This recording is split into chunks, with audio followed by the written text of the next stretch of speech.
ഇന്ന് ഞാനിവിടെ നിങ്ങൾക്കായിട്ട് തയ്യാറാക്കി കാണിക്കുന്നത് നമ്മുടെ എല്ലാം വീട്ടിൽ സ്ഥിരം തയ്യാറാക്കുന്നതായിട്ടുള്ള റോട്ടി അല്ലെങ്കിൽ ഫുൽക്ക നമുക്ക് എങ്ങനെ വളരെ പെട്ടെന്ന് തയ്യാറാക്കി എടുക്കാം. ഒരു തുള്ളി ഓയിൽ കൂടെ ചേർക്കാത്ത രീതിയിൽ എങ്ങനെ തയ്യാറാക്കാം എന്നുള്ളതാണ്. നമുക്കറിയാം, നമ്മുടെ വീടുകളിലെല്ലാം ഇപ്പോഴും വന്നിട്ട് മിക്കവരും ഡിന്നറിന് ചപ്പാത്തി അല്ലെങ്കിൽ ഫുൽക്ക തയ്യാറാക്കുന്നതാണ്. അപ്പോൾ നമ്മൾ സാധാരണ തയ്യാറാക്കുന്നത് ഓയിലൊക്കെ ചേർത്തിട്ടാണ്. ഫുൽക്ക തയ്യാറാക്കുന്ന ആ ഒരു ഡോയിൻ്റെ ആ ഒരു പ്രിപ്പറേഷനിലിരിക്കും അതിൻ്റെ ആ ഒരു ടേസ്റ്റും അതുപോലെ സോഫ്റ്റ്നെസ്സും. അപ്പം ഇത് വന്നിട്ട് പലർക്കും അറിയാമെങ്കിലും കുറച്ച് പേർക്കെങ്കിലും ഇതൊരു ടാസ്ക്കാണ്. അപ്പോൾ അങ്ങനെയുള്ളവർക്ക് വേണ്ടിയാണ് ഈ ഒരു പ്രിപ്പറേഷൻ. അപ്പോൾ എങ്ങനെയാണ് നമുക്ക് ഈസി ആയിട്ട് ഓയിൽ ഫ്രീ ആയിട്ട് ഫുൽക്ക തയ്യാറാക്കാൻ നമുക്ക് കണ്ടു നോക്കാം. പ്രിപ്പറേഷനിലോട്ട് പോകാം. വീഡിയോ കാണാം.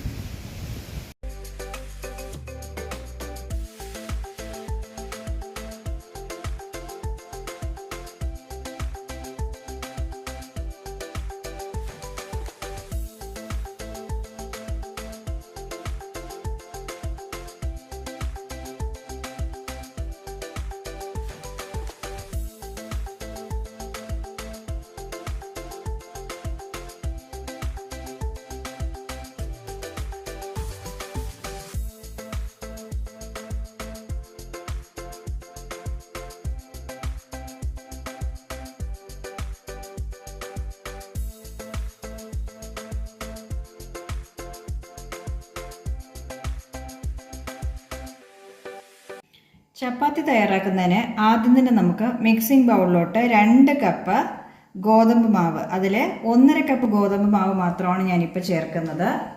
ഇതിലോട്ട് നമ്മൾ മെയിനായിട്ട് ചേർക്കാൻ പോണത് നല്ല കുക്ക്ഡ് റൈസാണ്. ചപ്പാത്തിക്ക് സോഫ്റ്റ്നെസ്സിന് വേണ്ടിയാണ്. അപ്പോൾ ഇത് നല്ലപോലെ തന്നെ നമുക്ക് മിക്സിയിലിട്ടൊന്ന് അരച്ചിട്ട് വരാം. ചപ്പാത്തിക്ക് ആവശ്യമായിട്ടുള്ള ഉപ്പ് കൂടെ ഇതിൽ നമുക്ക് ചേർത്ത് കൊടുക്കാം. നമുക്ക് വെള്ളം ചേർക്കാതെ അരച്ചിട്ട് പിന്നെ നമുക്ക് വെള്ളം ചേർത്ത് എത്രയാണ് വെള്ളം എന്നുള്ളത് ഞാൻ കണക്ക് പറയാം. അപ്പം ഈ 1 കപ്പ് വെള്ളമാണ് ഞാൻ എടുത്തത്. അതിൽ ഞാൻ ഒരു 1/2 കപ്പ് വെള്ളം ചേർത്തു. അതായത് നമ്മൾ എടുക്കുന്ന ചോറിന് ബേസ് ചെയ്തിരിക്കും നമ്മൾ അരയ്ക്കുന്ന ആ ഒരു ബാറ്റർ കൺസിസ്റ്റൻസിയും. അപ്പം ഇത് വന്നിട്ട് ജയ അരിയാണ്. അപ്പം അതാണ് ഞാൻ ഇതിനായിട്ട് എടുത്തിരിക്കുന്നത്. അപ്പം ഈ ഒരു മാവിലോട്ട്, ഈ ഗോതമ്പ് മാവിലോട്ട് നമ്മളിത് ചേർത്ത് കൊടുക്കുകയാണ്. ഇനി നമുക്ക് ഇത് നല്ലപോലെ തന്നെ കൈവച്ച് ഒന്ന് കുഴച്ചെടുക്കാം. അപ്പം നമ്മളിതിൽ 1.5 കപ്പാണ് നമ്മളിപ്പം ഗോതമ്പ് മാവ് ചേർത്തിട്ടുള്ളത്. അപ്പം അത് നമ്മൾ നല്ലപോലെ തന്നെ ഒന്ന് തിരുമി നല്ലപോലെ കുഴച്ചെടുക്കേണ്ടതാണ്. അതിനുശേഷം നമ്മൾ ആവശ്യമാണെങ്കിൽ അതനുസരിച്ച് നമ്മൾ മാവ് ചേർക്കേണ്ടതാണ്. അപ്പം മാവ് ചെറുതായിട്ടൊന്ന് ലൂസാണ്. അപ്പം നമ്മൾ ഇനി ഇതിലേക്ക് ഒരു 1/2 കപ്പ് എടുത്തു വെച്ചിരിക്കുകയാണ് ഗോതമ്പ് മാവ്. അത് കുറച്ചായിട്ടൊന്ന് തട്ടി നമുക്കൊന്ന് കുഴച്ചെടുക്കാം. കുറച്ചുകൂടെ നമുക്ക് ചേർക്കാം. അതായത് നമ്മൾ എടുത്ത 1/2 കപ്പും കൂടെ നമ്മളിതിൽ ചേർക്കുകയാണ്. നമുക്ക് നല്ലപോലെ തന്നെ ഒന്ന് കുഴച്ചെടുക്കാം.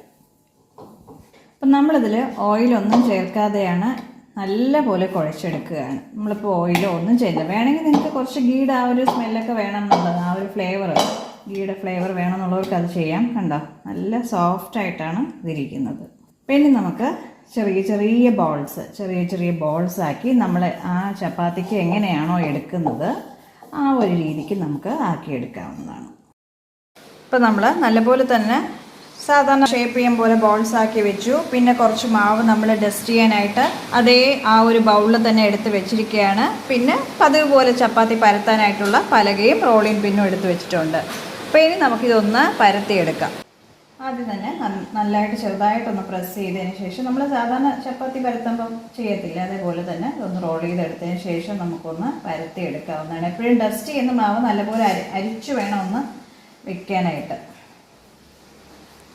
ഞാനിപ്പോൾ ചെയ്യുന്നതെന്ന് വെച്ചാൽ ഫസ്റ്റ് ഒരു ഹാഫ് കുക്ക്ഡ് ആക്കി എല്ലാം ഒന്ന് എടുത്തിട്ടാണ് ആദ്യം ഒന്ന് നമ്മൾ ഹാഫ് കുക്ക്ഡ് ആക്കിയതിന് ശേഷം നമ്മൾ നല്ലപോലെ തന്നെ ചൂടാക്കി എടുക്കുകയാണ് ചെയ്യുന്നത്. അപ്പോൾ പരത്തി കഴിഞ്ഞ ചപ്പാത്തി നമ്മൾ അങ്ങോട്ട് മാറ്റി വെച്ച് എല്ലാം പരത്തിയതിന് ശേഷം നമുക്ക് ചുട്ടെടുക്കാവേ. ഇപ്പോൾ ഇതുപോലെ നമുക്ക് ഷേപ്പ്, നമുക്ക് ആ ഒരു കറക്റ്റ് ഷേപ്പ് തന്നെ വരണം എന്നുണ്ടെങ്കിൽ നമ്മൾ ഇതുപോലെ എന്തെങ്കിലും ഒരു പാത്രം വെച്ച് കട്ട് ചെയ്തെടുക്കുക. അപ്പോൾ ചപ്പാത്തി എപ്പോഴും തീരെ അങ്ങ് ഭയങ്കര നൈസായിട്ട് പരത്തരുത്.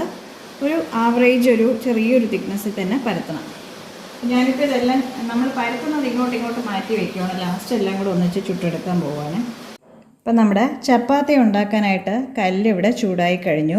അപ്പം ഇനി നമ്മൾ ചപ്പാത്തി ഓരോന്നായിട്ട് എടുത്ത് കല്ലിലോട്ട് ഇടേണ്ടതാണ്. ഇനി നമുക്ക് ഇതിനൊന്ന് മറിച്ചിടാം.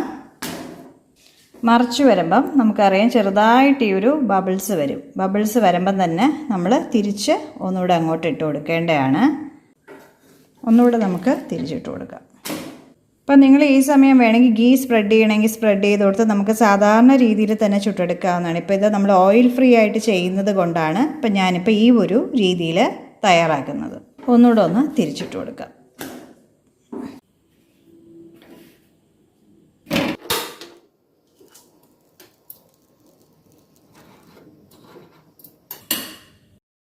അടുത്ത ചപ്പാത്തി നമുക്ക് അതേപോലെ തന്നെ ഒന്ന് ചുട്ടെടുക്കാവുന്നതാണേ. പിന്നെയും നമ്മൾ മറിച്ചിട്ട് എടുക്കുകയാണ്. 2-3 മിനിറ്റ് കഴിയുമ്പോൾ തന്നെ ഒന്ന് മറിച്ചിട്ട് കൊടുക്കണം. ഓയിലൊന്നും ചേർക്കാത്ത രീതിയിൽ തയ്യാറാക്കുന്ന നമ്മുടെ ഈ ഒരു ഫുൾക്ക എല്ലാവരും ഒന്ന് തയ്യാറാക്കി നോക്കുക. നമുക്ക് ഈ ഒരു സമയം എല്ലാവർക്കും കൊളസ്ട്രോളും പ്രഷറും അങ്ങനെയൊക്കെ ഉള്ള എല്ലാവർക്കും ഉപയോഗിക്കാൻ പറ്റുന്ന നല്ലൊരു രീതി കൂടിയാണ്. ഓയിലൊന്നും നമ്മൾ ചേർത്തിട്ടില്ല. അതുപോലെ അതിന് പകരം നമ്മൾ ചേർത്തിരിക്കുന്ന നമ്മുടെ എല്ലാവരുടെ കയ്യിലും എപ്പോഴും ഉപയോഗിക്കുന്നതായിട്ടുള്ള ആ ഒരു സാധാരണയായിട്ടുള്ള ചോറാണ്. അപ്പോൾ ചോറ് വെച്ച് കുക്ക്ഡ് റൈസിൽ വെച്ച് നമ്മൾ തയ്യാറാക്കുന്ന ഈ ഫുൾക്ക വളരെ ടേസ്റ്റി ആയിട്ടുള്ളതാണ്. അപ്പം ഇൻസ്റ്റൻ്റായിട്ട് തയ്യാറാക്കാൻ പറ്റും എന്നുള്ളതാണ് മറ്റൊരു ഈ ഒരു ഫുൾക്കയുടെ പ്രത്യേകത എന്ന് പറയുന്നത്. അതിന് നമുക്ക് സാധാരണ റെസ്റ്റ് ചെയ്യാൻ വെക്കും പോലെ നമ്മൾ വെക്കുകയോ ഒന്നും വേണ്ട. കണ്ടോ, വളരെ സോഫ്റ്റാണ്. നമുക്ക് ഈസി ആയിട്ടാണ്. അതുപോലെ തന്നെ സമയം കൂടുതലായാലും ഇതിനൊന്നും പറ്റത്തില്ല. ആ ഒരു ടൈറ്റായിട്ടുള്ള ഫീലിങ്ങോ ഒന്നും വരത്തില്ല നമുക്ക്. അപ്പോൾ നമ്മളിങ്ങനെ എടുക്കുമ്പോൾ തന്നെ അറിയാം, കണ്ടോ, ആ ഒരു ലെയേഴ്സും എല്ലാം വന്നിട്ടുണ്ട് നന്നായിട്ട്.